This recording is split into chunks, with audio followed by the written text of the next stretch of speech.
Mirip dengan itu, sama seperti Rasul Paulus, Rasul Yakobus pun menyatakan kepada kita bahwa kita harus mendengarkan dan melakukan firman Tuhan, ya.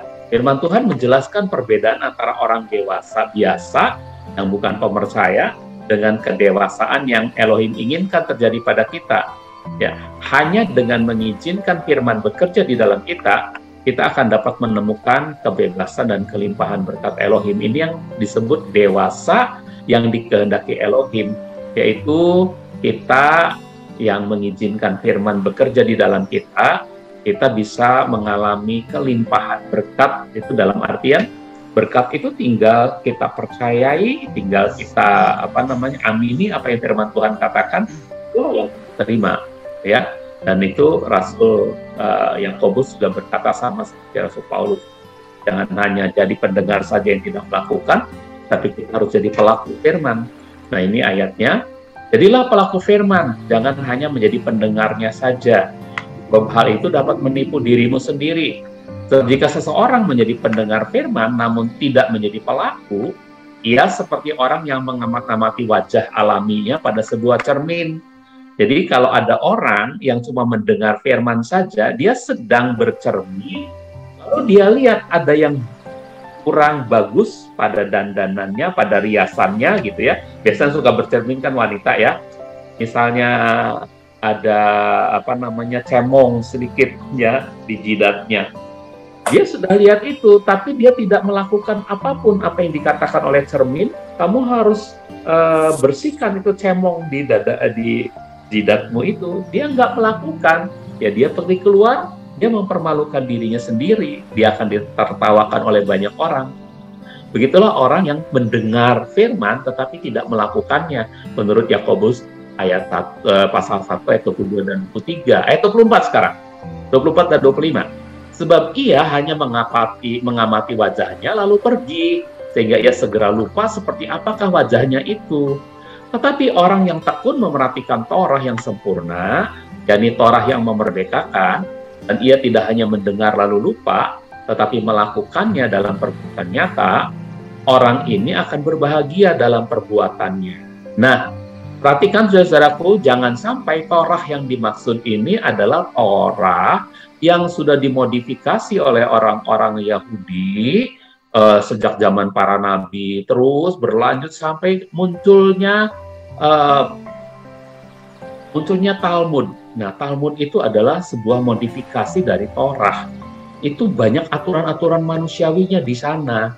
Ini maksudnya Torah yang sempurna. Torah yang sempurna adalah Torah yang murni dari Tuhan, yang sudah digenapi oleh Yesua, tetapi kemurniannya itu ya, penggenapan Yesua itu dia kemudian menjadikannya sesuatu yang membuat kita itu mencintai firman. Firman itu ada di dalam kita. Bukan lagi firman itu mengawasi kita, tapi firman itu menjadi gaya hidup kita. Ini Torah yang sempurna, Torah yang memerdekakan. Kan dalam kitab Galatia, Rasul Paulus mengatakan untuk dosa itu adalah hukum Torah, kan ya. Itu dalam bahasa lain ya, Torah. Nah, artinya ada Torah yang tidak memerdekakan, yang membelenggu. Itu yang dimaksud adalah Torah yang sudah jadi aturan-aturan tambahan itu, Talmud itu, saudara-saudaraku. Jadi kita harus berhati-hati dengan hal itu ya. Nah, pokoknya nanti kita akan memperbincangkannya lagi pada lain kesempatan tentang Torah ini, saudara-saudaraku. Ya, saya juga diminta oleh tanpa ragi, Pak, kalau bisa kita bahas mengenai Torah itu ya, karena ada Torah yang diminta oleh Rasul Yakobus untuk kita lakukan, yaitu untuk kita perhatikan, yaitu Torah yang sempurna, Torah yang memerdekakan. Ingat ya, ada Torah yang membelenggu, yaitu Torah ketika menjadi hukum-hukum yang legalistik, itu Torah yang membelenggu. Tapi Torah yang memerdekakan adalah yang nyata dalam Hamasiah Yesua. Itulah penggenapan Torah dalam Hamasiah Yesua ya. Oke, dalam khotbah kemarin saya ya tentang Sabat saja, banyak orang-orang pada zaman Yesua itu melaksanakan Sabat mengikuti aturan-aturan yang tidak boleh berbuat kita tidak boleh apa. Kemudian ketika ada orang tak dibawa kepada Yesua, lalu bertanya mereka, Yesua, bolehkah menyembuhkan orang pada hari Sabat? Lalu Yesua balik bertanya, ini Yesus sedang menyatakan ini loh, Torah yang sempurna itu maksudnya begini. Kalau anakmu masuk ke jeblur ke sumur, kalau lembumu masuk ke sumur, apakah engkau tidak akan mengangkatnya?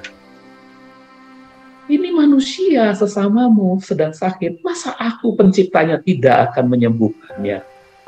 Ya, jadi dilarang pada hari Sabat itu untuk mengangkat lembu dari sumur. Karena apa? Karena Torah yang tidak sempurna, Torah yang legalistik, Torah yang sudah dimodifikasi sedemikian rupa, akhirnya munculnya Talmud gitu. Ya, aturan-aturan yang ditambah-tambahi oleh mereka. Tapi Pak, kan di zaman awalnya Tuhan kan menciptakan supaya Sabat itu kan supaya kita berhenti dari semua pekerjaan. Bukan berhentinya. Istirahatnya, nempelnya sama Tuhan, nyatunya kasih kita dengan kasih Tuhan, itu yang utamanya. Bukan soal berhenti dari pekerjaan, tapi nyatunya kita. Tuhan tuh mau kita tuh berhenti, supaya bisa nyatu sama Dia. Tapi ketika kita melihat orang lain yang belum nyatu sama Tuhan, lalu kita abaikan, kita sendiri enak-enakan nyatu sama Tuhan, padahal kita bisa menolong mereka untuk bisa nyatu juga dengan Tuhan. Itu adalah, kalau kita berani lakukan itu Torah yang sempurna namanya, Torah yang memerdekakan orang lain juga gitu. Ya. Nah, jadi bukan soal berhenti kerjanya, bukan, tapi nyatu nggak hatinya, ngeblend nggak kasihnya sama kasih Tuhan. Itu maksudnya, saudara. Ya. Ayat 26-27, jika seorang di antara kamu menganggap dirinya beribadah tetapi tidak mengendalikan lidahnya, ia menipu hatinya sendiri, dan sia-sialah ibadahnya. Ibadah yang murni dan tidak bercacat di hadapan Elohim Bapa kita ialah mengunjungi yatim piatu dan para janda dalam kesukaran mereka, serta menjaga diri mereka sendiri agar tidak tercemar oleh dunia. Itu ibadah yang murni. Ya, seringkali kita berpikir ibadah yang murni adalah kalau kita menjaga kesalehan kita dan kita datang kepada Tuhan lalu bilang, Tuhan, nih aku nih hebat nih, jadi aku bisa bersekutu denganmu dong, aku kudus loh, nggak tercemar sama sekali. Dan itu maunya Tuhan. Dan Tuhan mau kita itu bisa melihat para janda, fakir miskin, orang-orang yang terbelenggu, dan kita bisa membawa jiwa mereka nempel ke hati Tuhan. Nah, itulah yang disebut ibadah yang sempurna dan kesalehan yang tonjolkan dan kita sombongkan di hadapan Tuhan, ya. Oke, nah kan Tuhan memberikan perumpamaan yang sangat jelas tentang orang Farisi dan pemungut cukai, kan?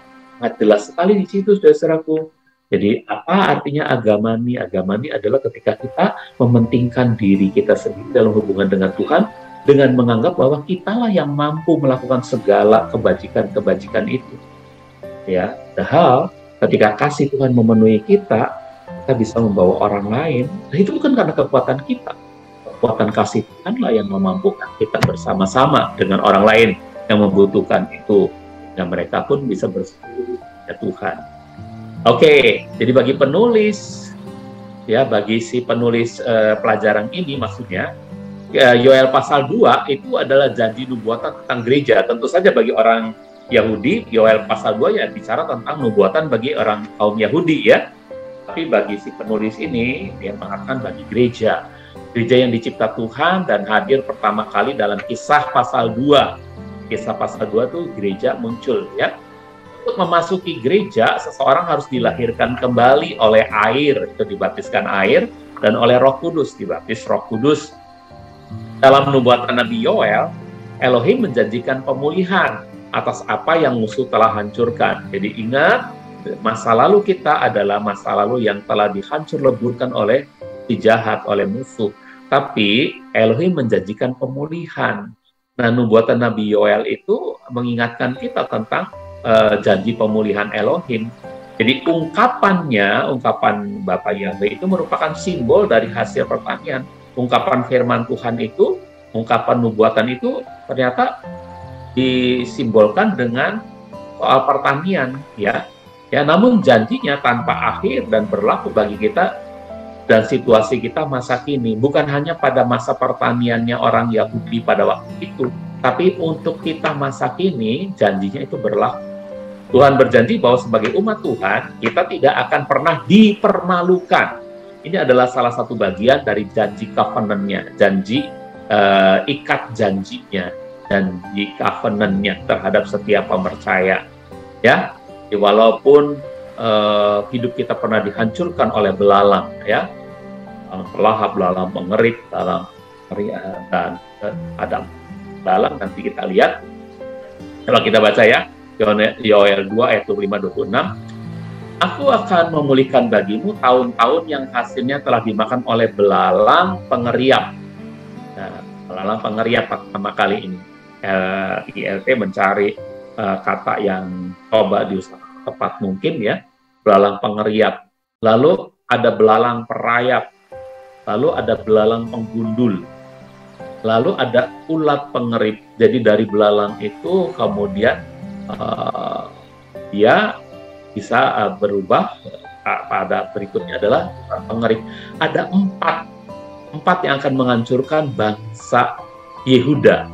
Ingat, bangsa Israel sudah kalahkan lebih dulu oleh kerajaan Assyria, Israel Utara, sementara Yoel bernubuat untuk bangsa Yehuda, ya, untuk Yehuda, untuk kerajaan Yehuda. Jadi kerajaan Yehuda masih ada 4 belalang yang akan menguasai mereka. Nah, dari keempatnya ini, ya, yang merupakan kata Tuhan adalah tentaraku yang besar yang telah aku kirim ke antaramu. Apa tujuannya Tuhan mengirim tentara yang justru merusak ini, saudara? Untuk menghajar kekurang ajaran orang Israel pada waktu itu, yang melupakan nama Yahweh, yang melupakan Yahweh dengan menyembah Baal. Ya, jadi raja-raja, bukan hanya raja-raja Israel Utara, ternyata raja-raja Israel Selatan pun, yaitu raja-raja Yehuda, banyak yang melakukan sinkretisme. Jadi akhirnya Tuhan membiarkan ada belalang pengeriap, belalang perayap, belalang penggundul, dan ulat pengerip. Nah, siapa saja mereka ini, saudaraku, ya? Oke, lalu maka kamu akan makan dengan limpah kalau sudah dipulihkan tahun-tahunnya, tahun-tahun yang telah dimakan oleh belalang ini, maka kamu akan makan dengan berlimpah dan menjadi kenyang.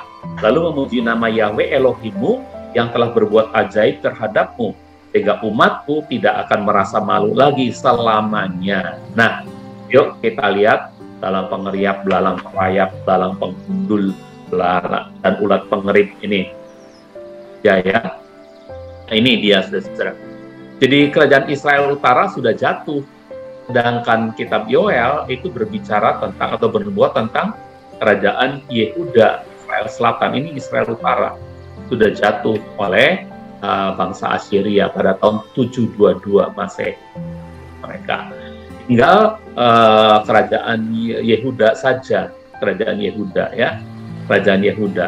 Nah, kerajaan Yehuda ini karena juga banyak kali melakukan sinkretisme, melupakan Yahweh, melupakan namanya, maka akhirnya dia juga mengalami kejatuhan di sini nih. Pada tahun 586, 587 sebelum Masehi, ya, pada tahun 58 Masehi. Oleh apa? Oleh Babylon. Ini belalang meriap, ya, belalang pengeriap itu tadi. Lalu belalang perayapnya siapa? Belalang perayapnya adalah Persia. Persia belalang perayapnya, ya. Nah ini dan seterusnya, ya. Nanti ada sebetulnya mengalami, tapi kalau 70 tahun itu sampai di sini, sampai Babel. Nah, jadi kalau 4 kerajaan itu yang betul-betul menghancurkan mereka, ya, itu adalah Babylon, Persia, kemudian nanti setelah itu adalah Yunani, dan setelah Yunani baru Romawi. Itu 4 orang itu mungkin melambangkan itu, ya. Tapi Tuhan berjanji bahwa setelah 70 tahun pembuangan di sini, lalu ada masa di mana mereka dipulihkan. Namun dengar baik-baik, saudara, dipulihkannya pun belum sampai pemulihan yang sesungguhnya, karena mereka masih hidup tidak seperti yang Tuhan harapkan. Malah pada zaman Esra, sesudah itu, mereka tetap melupakan nama Yahweh. Jadi ada kejadian-kejadian yang dimana mereka akhirnya masuk ke masa kekuasaannya Persia, masuk ke masa kekuasaannya Yunani, masuk di bawah kekuasaannya Romawi, ya, sampai zaman nanti Yesua. Jadi kitab Daniel mempunyai nubuatan 70 itu adalah cuma sampai 70 tahun Sabat yang dipulihkan, bukan, tapi nanti sampai Yesua datang itu baru 69 minggu. Setelah Yesua datang ada zaman anugerah 2000 tahun, bisa. Baru setelah itu minggu yang terakhirnya adalah minggu Antikris, ya. Di pembinasa keji itu menajiskan bait suci. Disitulah akan terjadi sesudah itu terjadi peperangan melawan Antikris dan kita semua ikut berperang. Kita sudah mengalami rapture. Baru sesudah itu kemudian kita akan benar-benar mengalami nubuatan dari kitab Yoel ini. Yaitu kita akan bersuka cita. Dan kita akan berkerajaan 1000 tahun. Saudara. Jadi ternyata bertahap juga nubuatannya Yoel. Nah, sekarang